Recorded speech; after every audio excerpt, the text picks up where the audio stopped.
Après toutes ces années d'attente, plus personne n'y croyait et pourtant, le voici, le voilà, le nouveau film Deadpool avec son supplément fromage, Wolverine.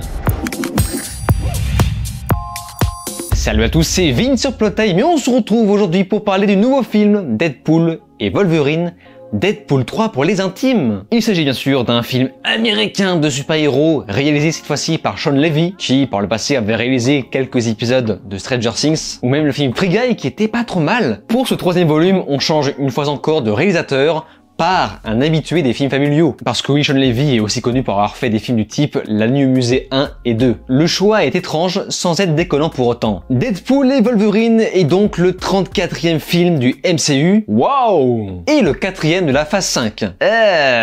Un film qui bien sûr met en avant Deadpool, toujours incarné par Ryan Reynolds, mais surtout Wolverine, avec Hugh Jackman qui reprend le flambeau. Malgré le fait qu'il avait pourtant prévu depuis longtemps de mettre fin à son personnage. Et tout le buzz de ce film vient entièrement de là, en plus du fait d'associer les X-Men au MCU, même si ce n'est pas réellement la première fois. Et apparemment on doit ça au rachat de la 21st Century Fox par Disney, qui j'imagine va nous garantir un succès au box-office. Enfin généralement j'ai tendance à taper sur Disney et Marvel, disant que ça bide tout le temps. Là, franchement, j'ai des gros doutes que ça bide. Et ça nous emmène au problème suivant. Il était grand temps que le film sorte une bonne fois pour toutes. Cette suite fut l'arlésienne de la pop culture qu'on n'attendait plus, tellement qu'elle a été repoussée un nombre incalculable de fois, notamment à cause de cette histoire de rachat, plus pandémie, plus grève des scénaristes, plus grève des acteurs. Ça a tellement traîné en longueur que ça a fini par me spoiler la moindre subtilité. C'est-à-dire que je me suis pris en pleine figure la moindre petite fuite à force de checker l'actu pour alimenter ma chaîne YouTube. Et ça, c'est 6 ans. Ça s'est étalé sur 6 ans d'attente. C'est monstrueux, d'autant que j'ai l'impression que, vous savez, le deuxième film était encore sorti hier. Je ne sais pas combien coûtaient Deadpool et Wolverine, vu qu'apparemment le chiffre est incertain, mais si le chiffre est incertain, ce n'est pas un hasard. C'est probablement parce qu'elle coûtait une fortune à laquelle Disney ne cherche plus trop présenter, pour ne pas trop se ridiculiser en cas de bid, parce que forcément, plus le budget est haut, plus tu t'exposes à un bid. Même si, une fois encore, j'en doute fortement pour ce film. Mais en tout cas, oui, le film a du côté très cher, sachant que la promo s'est étalée sur des mois de trolls, sans oublier les entraînements de Hugh Jackman, qui faisait également partie implicitement de la campagne promotionnelle, sans que ça ait été ouvertement dit, parce que ça coûtait forcément beaucoup moins cher de montrer Hugh faire le beau à la musculation sur Instagram. Bref, beaucoup de choses à dire. Avant ça, n'oubliez pas le lien de mon Patreon pour écouter mes podcasts audio dans la description, encore en commentaire épinglé, ou même mon bouton d'abonnement qui ici est gratis. Bien, c'est parti pour le moment de vérité. Certains ne le savent peut-être pas, mais Wade Wilson a toujours rêvé de rejoindre les Avengers. Mais c'est suite au poids des échecs passés qu'il va plutôt choisir une vie à peu près normale. Jusqu'au jour où Disney en a décidé autrement et envoie le tribunal des variations anachroniques lui proposer de réaliser ses rêves en partant du principe que son univers doit disparaître avec ses amis. Parce que oui, apparemment, la mort de Wolverine est en partie responsable de tout ça. Ce faisant, Wade préfère renfiler son costume de Deadpool pour à la place choisir de trouver un nouveau Logan à remettre sur pied de façon à sauver son univers. Bon, en ce moment, je suis crevé. Voilà, je sais pas ce que j'ai. Alors j'imagine que c'est le fait d'enchaîner les longs tournages. Mes vidéos sont longues en ce moment, c'est long. Les tournages sont vraiment très longs. Dites-vous, là vous en rendez pas compte, mais là ça va durer 1 heure. Je vais m'enregistrer pendant 1 heure. Et ensuite, je vais devoir couper de longs morceaux pour pouvoir faire une vidéo à peu près digeste. Mais entre ça et les enchaînements d'aller-retour et la chaleur qui monte, j'ai chaud. Avec là, la lumière. Sérieux, j'ai chaud, je suis fatigué. Il va vraiment falloir que je me concentre pour vous faire cette vidéo. J'entre dans la salle, personne. Et je me dis, ah bon? Donc ce film va bider, vraiment. Le retour de Logan, le retour de Hugh Jackman plutôt, en Logan, ça va bider. Je pose mon cul sur le fauteuil, là une dame arrive pour dire « Finalement c'est pas dans cette salle hein ». Ah d'accord, en fait tu veux dire que le film sera diffusé dans la salle d'à côté, là où il y a 100 personnes. Autrement dit, plus aucune bonne place. Bref, finalement, la salle est pleine à craquer. Le film se lance et je constate qu'on ne change pas une équipe qui gagne. Car ce nouveau volet va une nouvelle fois détruire le 4e mur au marteau-piqueur sans chercher à nous brosser dans le sens du poil. Cette suite nous fait bien comprendre que Deadpool s'en fout complètement de la logique. Il veut juste déterrer Logan pour le buzz et pour le plaisir. Deadpool sait parfaitement que Marvel bide et que ressortir Hugh Jackman du placard va leur permettre de sauver les meubles le temps d'éteindre l'incendie à Disney. Et le pire, c'est que ça marche. Qui ne va pas aller voir ce film? Nous ne parlons pas d'un film de super-héros classique à la con. On parle de ce qui a forgé la pop culture, qui a gravé l'histoire de la pop culture sur le marbre. Logan avec ses griffes, qui plus est toujours incarné par Hugh Jackman, ça ne peut pas ne pas marcher. Ce faisant, nulle place au risque, tous ces progressistes producteurs ne manqueront pas tout d'un coup de ranger leur politiquement correct dans leur poche, le temps que Ryan Reynolds et Hugh Jackman réparent les dégâts commis par Disney. Et il y en a. Après, je vous ai dit qu'ils s'en foutent de la logique. Mais pas tant que ça, car l'écriture apporte plus de soin qu'on pourrait l'imaginer. Ne serait-ce que par l'utilisation de l'univers de la série Loki avec le TVA, qui ici ne marche pas trop mal, notamment pour corriger l'énorme bordel commis à la fin du deuxième film. Certes, ça m'a fait beaucoup rire, mais avec du recul, ça a fait quand même beaucoup de dégâts dans l'histoire. Ici, Deadpool et Wolverine choisissent un format de buddy movie. Donc une histoire basée sur un duo de personnages, l'un très sérieux, torturé, sombre et dépressif, et l'autre plus comique, positif et ambitieux. Ils se détestent au début, mais ils vont devoir apprendre à collaborer pour combattre un démon intérieur, mais surtout un ennemi commun qui n'est d'autre que Cassandra Nova, que j'ai trouvé pas ouf. Sans être un point noir, ce n'est pas pour elle qu'on se déplace, et on l'oubliera sans doute très vite pour la suite.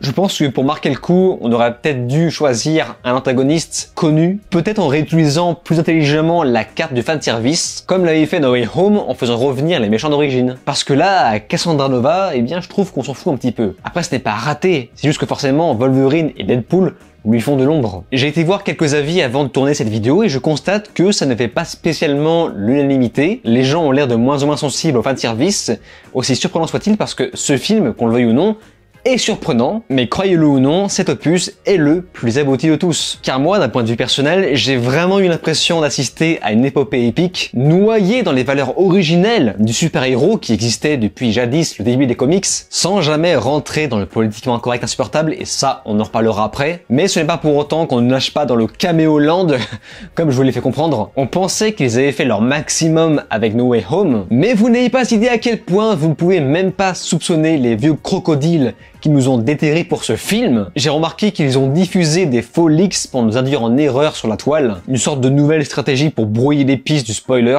En bref, ce film est un énorme épisode de What If, mais avec une forme plus. On ne peut pas parler de Deadpool et Wolverine sans ouvrir une partie spoilers.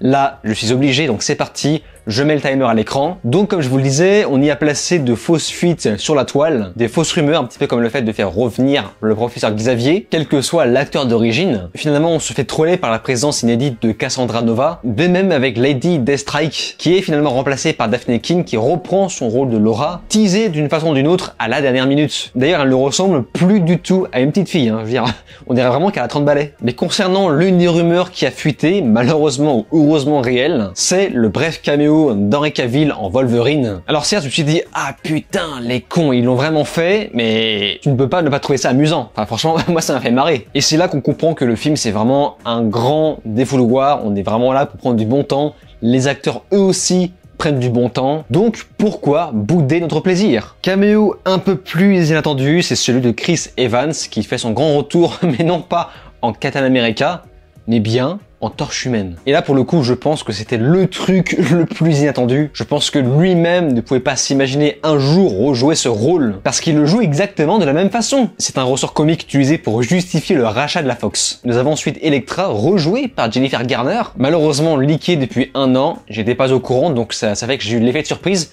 donc j'étais plutôt content, même si voilà, c'est on flatte un peu les boomers parce que tout le monde sait que le film d'Ardeville de l'époque était mauvais, mais ils le savent. D'ailleurs, je crois que le fossoyeur de film en parle de ces vidéos, c'est que même si tout le monde sait que les films d'avant étaient mauvais, le fait de revoir ces gens-là à revenir par surprise nous fait quand même plaisir. Blade aussi fait son retour, interprété à nouveau par Wesley Snipes. Malheureusement leaké depuis 1 mois aussi, donc voilà, j'ai bien fait d'esquiver toutes les actus. À chaque fois, j'étais vraiment en mode Néo qui esquive les balles.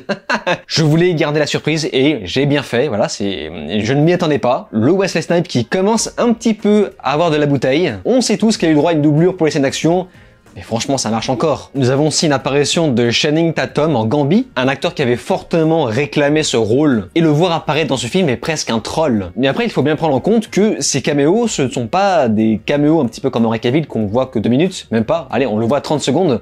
Là, ce sont des vrais rôles. Voilà, alors certes, ils ne sont pas développés parce qu'on connaît déjà leurs personnages, mais ils ont leurs moments, leurs scènes d'action, leurs plans un peu classe sur eux. On essaie vraiment de nous régaler. D'ailleurs, au passage, lors de la grosse bataille avec justement ces personnages, on a la caméra qui d'un coup commence à faire ça. On ne voit rien. Vraiment, on ne voit rien, ça bouge dans tous les sens. Mais heureusement, toutes les scènes d'action ne sont pas comme ça. Autre petit fanservice, Wolverine, incarné par Hugh Jackman pour la première fois au cinéma, va enfiler son masque. Et ce que j'ai bien aimé, c'est que, alors certes, c'est du fanservice, mais ça apporte vraiment quelque chose à l'histoire. Il va vraiment garder son masque jusqu'à la fin du film, car cette fois-ci, il assume pleinement ce qu'il est. Ce qui n'était pas le cas des premiers films, Hugh Jackman ne voulait pas porter son masque. Il y a, vous savez, des phrases un peu comiques dans les films, en mode jamais je porte un costume comme ça. Mais le fait de le voir porter ce masque, ça boucle la boucle concernant son arc narratif, qui consiste à rendre hommage à ses compagnons morts dans son univers. En effet, c'est Charles qui insistait pour qu'il porte ce costume. Et j'ai trouvé ça, quand même vachement beau. Voilà, cette conclusion est très belle. On finit le film entre couilles, main dans la main, avec le masque sur la tête. Autre chose qui n'a rien à voir, c'est que bizarrement, il n'aborde plus le fait qu'à la base, Deadpool devait avoir un enfant. Alors certes, il s'est passé des choses entre temps, mais c'est bizarre parce que là, il n'y a plus un mot sur ça. Je crois avoir raté un truc. Fin de la partie spoilers. Autrement, nous avons forcément beaucoup de scènes d'action, des scènes d'action violentes, mais plutôt jouissives. Des ralentis à tout va, mais rassurez-vous, c'est moins abusé que Snyder. Avec la petite sauce samouraï sur le plan séquence final. Alors moi, personnellement, j'ai reconnu à 100% la patte de Shawn Levy, qui n'est pas un grand réalisateur. Encore une fois, j'insiste, mais il n'y a que lui qui parvient à créer ce mélange de film presque familial, avec, malgré tout, une touche de violence et d'humour noir par-dessus, et je ne sais pas comment il fait. Quand le premier trailer était sorti, des gens ne voyaient pas la différence avec She-Hulk au niveau de l'humour. Je crois que les gens oublient pourquoi She-Hulk c'était pas bien, et rassurez-vous, je suis là, je vais vous le rappeler. Pour commencer, les blagues de She-Hulk étaient écrites par des employés passifs. Des blagues consistant à glorifier leur patron. Et l'humour ne consistait qu'à se moquer de son propre public, principalement constitué d'hommes. Des hommes qu'ils réduisent à des incels dans cette série. Voilà, bravo.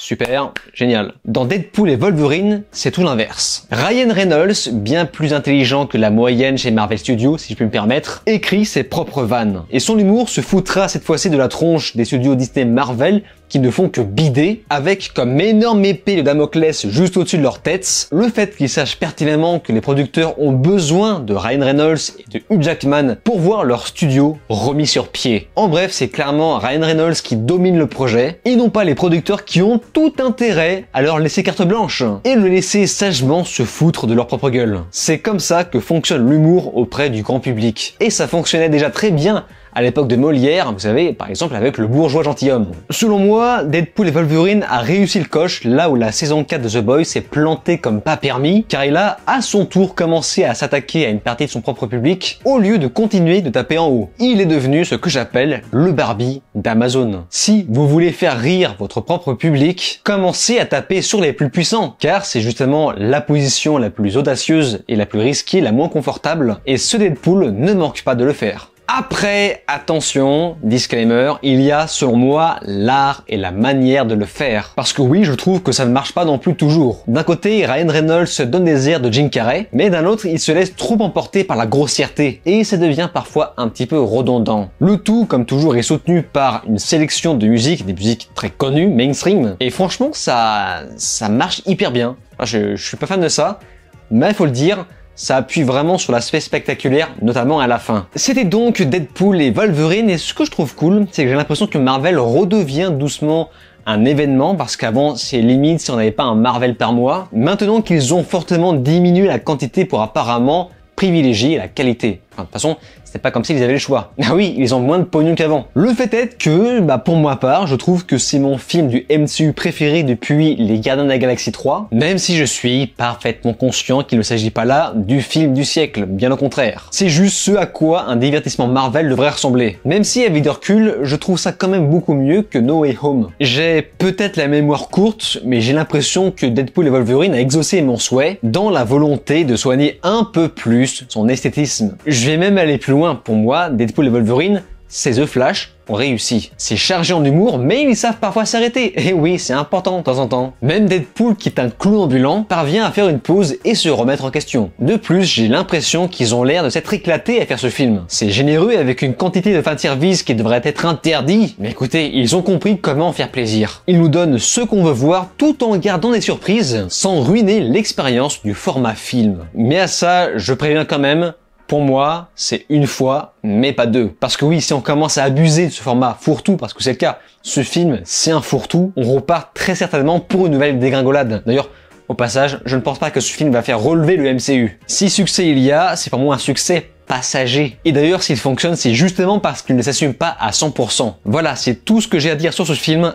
Allez le voir, je pense qu'il mérite un succès, et il fera l'objet de longues discussions sur la toile. C'est pourquoi, pour ceux qui l'ont déjà vu, les commentaires sont à votre disposition. On se laisse ici, n'oubliez pas les liens dans la description et en commentaire épinglé pour me suivre sur les réseaux ou encore écouter mes podcasts ou encore abonnez-vous à ma chaîne, c'est gratis. Je vous dis là, ciao et à la prochaine.